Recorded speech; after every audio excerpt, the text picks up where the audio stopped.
Salut l'aventurier de la vie et bienvenue dans ma première vidéo. Aujourd'hui, je vais te présenter mon syndrome que j'ai depuis ma naissance. C'est le syndrome de charge. C'est une maladie rare et grave qui touche une naissance sur 8000. On ne connaît pas encore les causes de cette maladie, mais elle n'est pas héréditaire. Toutes les lettres du mot charge sont les initiales des malformations et des déficits sensoriels. Alors je vous préviens, il y aura des mots en anglais, donc vous aurez les oreilles qui saignent. C pour colobome, anomalie de l'œil. Ça peut toucher la rétine ou l'iris.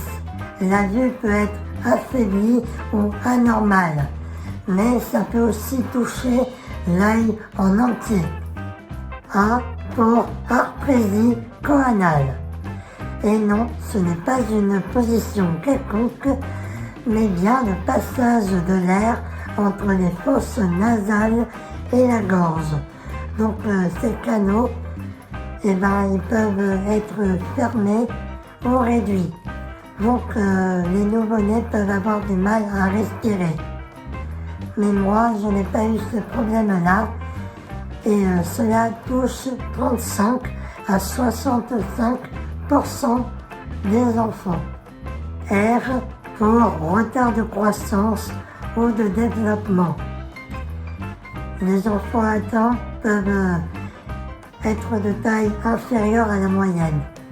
Mais moi, j'ai pas eu de problème avec ça, donc je suis de taille moyenne, normale. G pour génito-urinaire. Les problèmes génito-urinaires touchent la taille de l'appareil génital. 80% des garçons et 15% des filles. Il y a aussi la malformation, voire l'absence des deux reins. Alors moi j'ai mes deux reins et j'ai une petite bite. Allez, rigolez, allez, j'assume, allez. E pour heure, anomalie des oreilles. Les enfants peuvent avoir des oreilles carrées, tournées vers l'arrière, avoir des manques de cartilage ou de lobes.